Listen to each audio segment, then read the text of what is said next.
امریکا جا ترکیه عراق و هرما کردستان دخوازه به هفرا کار بکن بو تکشکاندنا پککی بردف که وزارت دربه امریکا درباره ارشن ترکیه و ایران لنافچه سنورین هرما کردستان دا برسوار و داوی داد بیجکو دلگیرانن جان جدزدانا کسین سویل دبیجه او دخوازه جا ترکیه عراق و هرما کردستان دکن کو به هفرا کار بکن جبوی تکشکاندنا پارتا کارکرین کردستان پککی او بردف که وزارت دربه امریکا هر وها دبیجه کو جادلگرانین شرعین ترکیه جی لهمبری پیککی تدگیهجن لیج بو هر کریاره که سربازی لعراق دوی سرواریاوی ولاتی به پاراستن.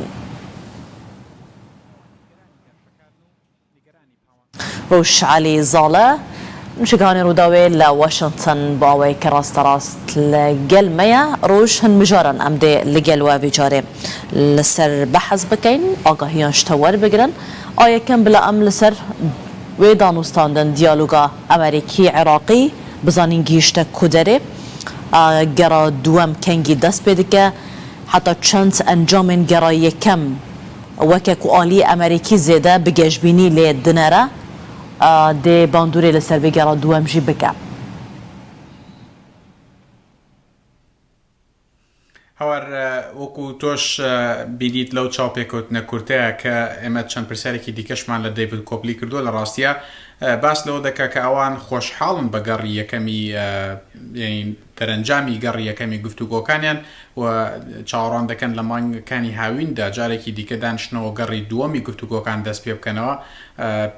ینی جێگیری یاریدەری وەزیری دەرەوەی ئەمریکا بۆ کاروباری عراق دەڵێ کە ئێمە ئەو گەڕی یەکەمی قسەکردن لەگەڵ کاربەدەستانی عراقی لە ڕێگەی ئۆنلاینەوە بووە هیوادارن لە مانگی هاویندا بتوانن ڕوبەڕوو دانیشن و زیاتر باسی وردەکاری پرسەکانی نێوانیان بکەن بەڵام ئەوەی کە یعنی لە گەڕی یەکەمە دوایەوەش کە گەڕی یەکەم تەواو بوو ڕاگەنراوێکی هاوبەشیان بڵاو کردەوە تێدا ئەمریکا دەڵێ ئێمە ئامادەین کە هاوکاری حکوومەتی عراق بکەین تاکو کاری یان بەرنامەی حکومی خۆی جێبەجێ بکات بۆی کە بتوانین هاوکاری عراق بین لە چەسپاندنی دیموکراسی لە مافی مرۆڤ لە هەموو ئەمانەیجا ئەمڕۆ لە جارێکی دیکەوان توپات کردەوە کە ئەوان هاوکار دەبن لە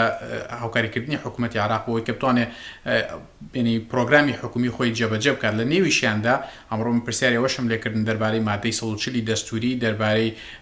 ناوچە کێشە لەسەرەکان چونکە زۆر نابێت نزیکەی هەفتەیەک بەر لە ئێستا وەزارەتی دەرەوە راپۆرتی ساڵانەی سەر تیرۆریزمی بڵاو کردەوە لەو راپۆرتەیە دەڵێ بەهۆی نەبوونی هاواهنگی لە نێوان هێزەکانی پێشمەرگە و سوپای عراق لە ناوچە جێناوەکەکان بەتایبەت لەوێ چالاکی داعش زیادی کردووە لە بەرەو گومانی تێدا نییە کە ئەمریکا دەیەوێت زیاتر حکوومەتی عراق و حکوومەتی هەرێمی کوردستان بتوانن پێکەوە کار بکەن بەتایبەت لە ناوچە جێناکۆکەکان ئەوەشیان دووپات کردەوە کە جارێکی دیکەوان دەیانەوێت حکوومەتی هەرێمی کوردستان یان هەرێمی کوردستان لە چوارچەوەی عراقێکی فیدراڵیە بە شێوەیەکی بەهێز بمێنێتەوە لەبەرەوەشە دەڵێ کە ئێمە هەوڵ دەدەین پشتیوانی ناوبژوانی نێوان حکوومەتی عراق و هەرێمی کوردستان بکەین هەرچەند لەم ماوەی دواییە ینی ڕۆڵێکی ئەمریکا بەو شێوەیە نەبینراوە لە نێوان حکوومەتی عراق و حکوومەتی هەرێمی کوردستاندا کە ڕۆڵێک بگێڕێ بۆی کە کێشە کەڵەکەبووەکانی نێوان ئەو دوو حکوومەتە چارەسەر بکات بۆیەشە دەبینیت کە زۆر کێشەی دیکە ڕووی لە عراق کردووە لە ڕووی ئابووریەوە لە ڕووی وزەوە لە ڕووی کۆمەڵ سێکتەری دیکەەوە عراق کێشەی زۆری بۆ دروست بوو لەسەر هەمووانەشەوە نەبوونی هاوانگی لە نێوان هێزە ئەمنیەکانی هەرێمی کوردستان و هێزە ئەمنیەکانی عراق لەو ناوچانە داعش جارێکی دیکە بەهێز بۆتەوە ئەمریکا کە دۆشتانی کە ئەمریکەکان زۆر نیگەران دەکات لە ڕاستیە مەسەلەی داعشە بەڵام پرسێکی دیکە کە جێگەی سەرنجە لە ڕاستیە مەسەلەی کشانەوەی هێزەکانی ئەمریکا لە عراق لەو ڕاگەیەنراوە هاوبەشەی گەڕی یەکەمی گفتوگۆکانیاندا هەر چۆنێک بێت گەشت لەسەرەوە ڕێکەوتون کە تێدا نووسراوە ئەمریکا ناخوازێت و داواش ناکات کە هێزی هەمیشەی لە عراقدا بمێنێتەوە بەڵام لەسەر داواکاری حکوومەتی عراق دەمێتەوە ئەوەی ئەمڕۆ دەیڤید کۆپلی ئاماژەی پێکرد بە ڕووداوی ڕاگەیان کە شتێکی سەرنجڕاکێش بوو لە ڕاستیە دەڵێن ئێمە خەمی ئەوەمان ئەگەر هێزەکانمان داوا بکرێن و بکشێنەوە خەمی ئەومانە کە حکوومەتی سوپای عراقی بەتەنیا هێزە ئەمریکانی عراقی بەتەنیا ناتوانن ڕوبەڕووی داعش بنەوە چونکە ڕەنگە پێویستیان بە ینی هێزی ئاسمانی بێ ڕەنگە پێویستیان بە هەلیکۆپتەر بێت سەربازەکانیان بگەێنێتە شوێنێک ڕەنگە پێویستیان بە کۆمەڵێک زانیاری هەبێت لەسەرەوەی کە جموجۆڵی داعش چۆن دەجوڵێتەوە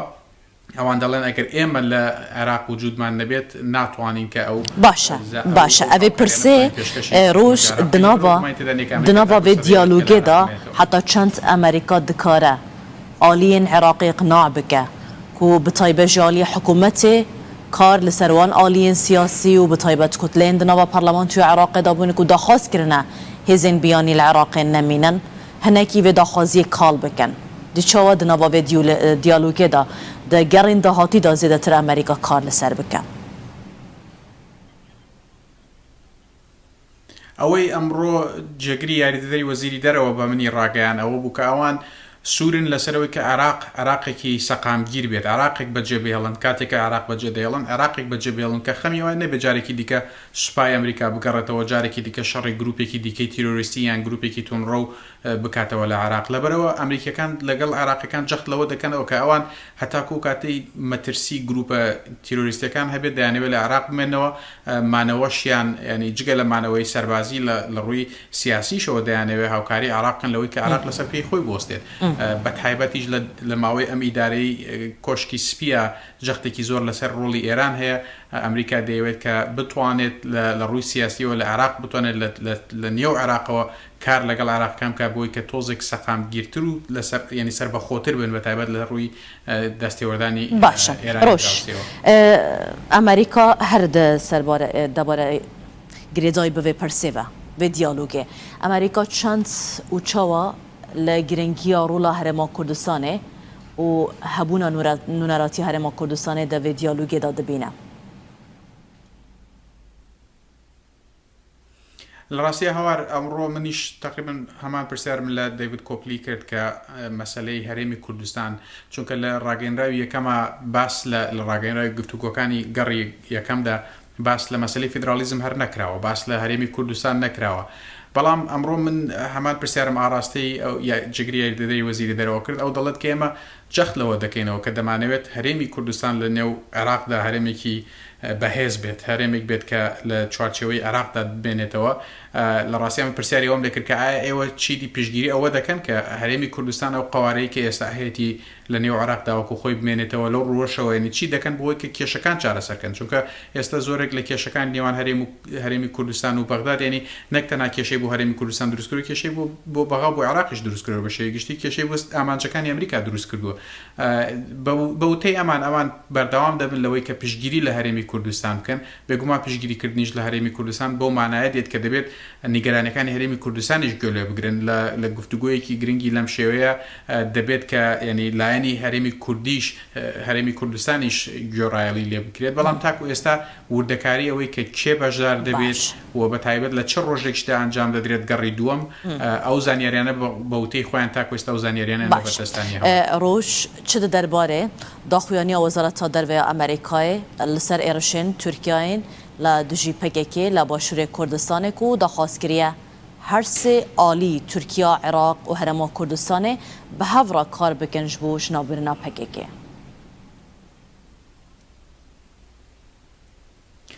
هەوار ئەوە لێدوانێکی زۆر سەرنجڕاکێش بوو لە ڕاستیە چونکە لە سەرەتای دەستپێکردنی ئۆپراسیۆنەکانی تورکیاوە وەزارەتی دەرەوە بێدەنگیەکی زۆر بەدەنگی هەڵبژاردەوە بەڵام ئەمڕۆ لە ڕێگەی ڕووداوە ئەوان ئاماژیان بەوە کرد کە نیگەرانن لە کوشتنی خەڵکی مەدەنی نیگەرانن لە پێشێلکردنی سەروەری خاکی عێراق بەڵام لە هەمان کاتە لە مەترسیەکانی پەکەکە بۆ سەر تورکیا تێدەگەن و داوا دەکەن کە تورکیا ئەو هێرشانەی کە دەیکات بە تەنسیق بێت لەگەڵ حکوومەتی عراقی بۆی کە بتوانن بە شێوەیەکی باشتر شکست بە پەکە بێنن بە وتەی وەزارەتی دەرەوە و لە نێویشیاندا هەرێمی کوردستانیش بەشدار بێت لەو تەنسیقاتەیە بۆی کە توانای هەر سێلاوە بێت و دەڵێت یعنی بە شێوەیەکی زۆر ڕوونیش دەڵێت کە ئێمە وەکو ئەمریکاش ئامادەین هاوکار بین لە دروستکردنی ئەم تەنسیقاتە لە نێوان هەرێمی کوردستان و حکوومەتی عراق و تورکیا بۆی کە بتوانن ڕوبەڕووی پەکەکە ببنەوە و پەکەکە تێک بشکێنن ینی چەند لێکدانەوەیەک هەیە لێرە لە ڕاستیە یەکێکیان ئەوەی بێگومان کە ئەمریکاش دەیەوێت پەکە لەو ناوچەیە نەمێنێ و هاوکاری تورکیا و عێراق و هەرێمی کوردستان بێت بە وتەی خۆیان تاکو پەکەکە لەو ناوچەیە نەمێت و کێشەی هێرشی تورکیا بۆ سەر عێراق و هەرێمی کوردستان بۆ شێوەیە چارەسەرکەن. بەڵام دیوێکی دیکەش هەیە، ئەوەش ئەوەیە کە مەسلەی هێرشەکانی تورکیا بە پێشێلکردنی سەروەری خاکی هەرێمی کوردستان و عێراقی دەزانن، لەبەرەوە داوا دەکەن کە ئەو هێرشانە ئەگەر ئەنجام دەدرێت بە تەنسیق بکرێت، بە تەنسیق بکرێت لە نێوان حکوومەتی عێراق، لە نێوان حکوومەتی هەرێمی کوردستان و خاڵێکی دیکەی سەرنجڕاکێشیش کە ئەمڕۆ دیسان وتەبێژی وەزارەتی دەرەوە بە ڕووداوی ڕاگەیان ئەوە بوو کە لە ناوچەی شنگال دەڵێت ئەو گروپە مەبەستی لە پەکەکەیە نابێت لەوێ بمێنەوە، نابێت گروپی دیکەی میلیشیایان هەر گروپێکی دیکەی چەکداری لەو ناوچەیە بمێنەوە، دەبێت ئەو ناوچەیە بگەڕێتەوە ژێر دەسەڵاتی حکوومەتی عێراق و سەقامگیری بۆ بگەڕێتەوە بۆ ئەو ژمارە زۆرە یەزیدیە و کەمایەتی ئاینیانی دیکە کە لەو ناوچەیە دەرچوونەتە درەوە لە ناوچەکە بگەڕێنەوە شوێنەکانی خۆیان. لە ماوەی ڕابردووە لە ئەمریکا کاردانەوەی هەندێک کاردانەوەی جیاوازمان بینی، نەک لە وەزارەتی دەرەوە، نەک لە کۆشکی سپی ئەمانە لایەنی فەرمی لەوێ تا ئەمڕۆ شتێکی لەو شێوەیە نەبوو. ئەمڕۆ لە ڕێگەی ڕووداوە یەکەم جار ئەو شتانیان یعنی خستە ڕوو. بەڵام لە نێو کۆنگرێس چەند کۆنگرێسمانێک هەبوو کە ناڕزاییان نیشاندا، چەند کۆنگرێسمانێک ینی ئەو هێرشانیان بەکو هێرشێک بۆ سەر هەرێمی کوردستان بۆ سەر خەڵکی کورد بە وتەی خۆیان لە قەڵەمدا و ینی نیگەران بوون لەو هێرشانە. هەروە کۆمیسیاری نەتەوەی ویلایەتە یەکگرتووەکان ببوورە بۆ ئازادی ئاینی، ئەو یەکێک بوو لەو دەنگانەی کە بە شێوەیەکی زۆر بەڵند باسی لەوە کرد کە ئەوان هێرشەکانی تورکیا بە پێشێلکردنی مافی کەمینەکان دەزانن، ئەوان مەترسی ئەوانەیە بێگومانەوە داکۆکی لە کەمایەتی ئاینیەکان دەکەن، زیاتر مەترسی ئەوانەیە کە یەزیدیەکان ئەوانەی کە بەهۆی جینۆسایدی داعش و یعنی ئەو ململانەی کە لەو ناوچەیە دروست بوو ماڵەکانیان بەجێشتووە، ئێستا بەهۆی هێرشی لەم شێوە نەتوان بگەڕنەوە، بێگومان دەزانین کە هێرشی ئاسمانی شنگالیشی گرتبووە. هەر لەسەر vê pirsê dawî yanî vê mijarê dawî pirsîje te bikem di derbarê vê helwesta Amerîkayê hiç hemahengiyeke rasterast Amerîkî Tirkî heye li ser van operasyonê ku encam dide؟ هەوار لەو وەڵامانەیە کە بۆ ڕووداویان نردو ئاماژەیان بەوە نەکردو کەوان هاوکاری تورکیا دەکەن، بەڵام دەڵێن ئامادەین هاوکاری تورکیا بکەین ئەگەر تورکیا تەنسیق بکات لەگەڵ عێراق و حکوومەتی هەرێمی کوردستان. یعنی ئەوەی کە بە شێوەیەکی ناڕاستە و خۆ ئاماژەی پێ دەکەن، یعنی ئەمە بە لێکدانەوەی من تەبان نەک لە نووسینەکەیە، بەڵام بە لێکدانەوەی بە شێوەیەکی ناڕاستە خۆ ئاماژەی پێ دەکەن. ئەوان دەڵێن ئەگەر تورکیا ئامادە بێت لەگەڵ حکوومەتی هەرێمی کوردستان و لەگەڵ عێراق کار بکات لە ڕوبەڕووبوونەوەی پەکەکە، ئەمە چارەسەرێکی درێژخایەنترە و ئێمەش ئامادەین هاوکار بین لە تەنسیق دروستکردنی ئەو تەنسیقاتە لە نێوان تورکیا و عێراق و حکوومەتی هەرێمی کوردستان. بەڵام لە ڕابردووە بێگومان دەزانین کە ئەمریکا هاوکار بوو لە لێدان لە پەکەکە، ئێستا ڕوون نییە کەوان تا ڕۆژ دەربارێ بابەتە رووسیا و دانا پەرەیان بوو تالیبانیش بۆ کوشتنا سەربازên ئەمریکی و هەری داوی ji te û temaşevanên Rûdawê re de behsa daxuyana dawiya kuşka spî bikin ku ragihandiye dibêje baweriya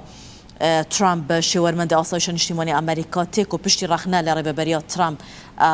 kirina hatine kirin ku karvedan li hemberî wan dengûyên ku dibêjin Rûsya peredana tevgera Talibanê ji bo kuştina serbazên Amerîka li Efxanistanê eva berdevka kuşka spî Kaylî Meknanî de konferanseke roja mavaniyê de ragihan bû. Çi divê derbarê de heye herî nû hem daxuyaniyên Amerîkayê aliyekê hem jî aliyê Rûsî ne ku vêyekê red dikin؟ هەوار لە نێو خۆی ئەمریکا ئەوەی کە من بتوانم پێ بڵم لەسەر ئەمریکا ئەوەیە کە ئەمڕۆ ئێستا شەوە بێگومان لای ئەمە، بەڵام سبەی کە ڕۆژ دەبێتەوە 8 کەسی کەسایەتی گرنگی ئەمریکا هەن، سەرۆکی کۆنگرێسە، کۆمەڵە کەسی دیکەی گرنگن، ئەمانە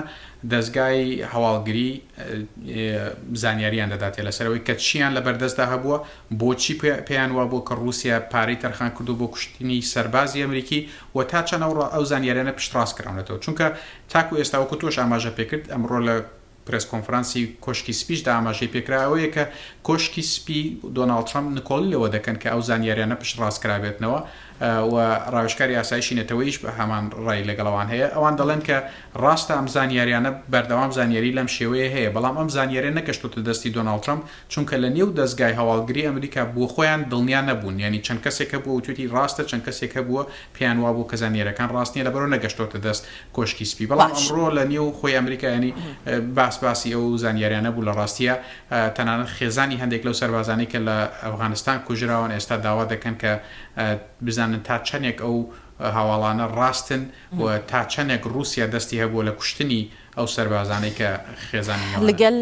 ڕوش علی زاڵە نوێژەگەهانی ڕووداوێ لە واشنگتنێ هەلوەستین ئەمریکا کارڤەدان و داخوێنین لە ئەمریکای دەردەکەبن دەربارەی پێشهاتên ku çêdibin û bi taybejî girêdayî bi navçeyê spas bûte roj te ev agahiya danema.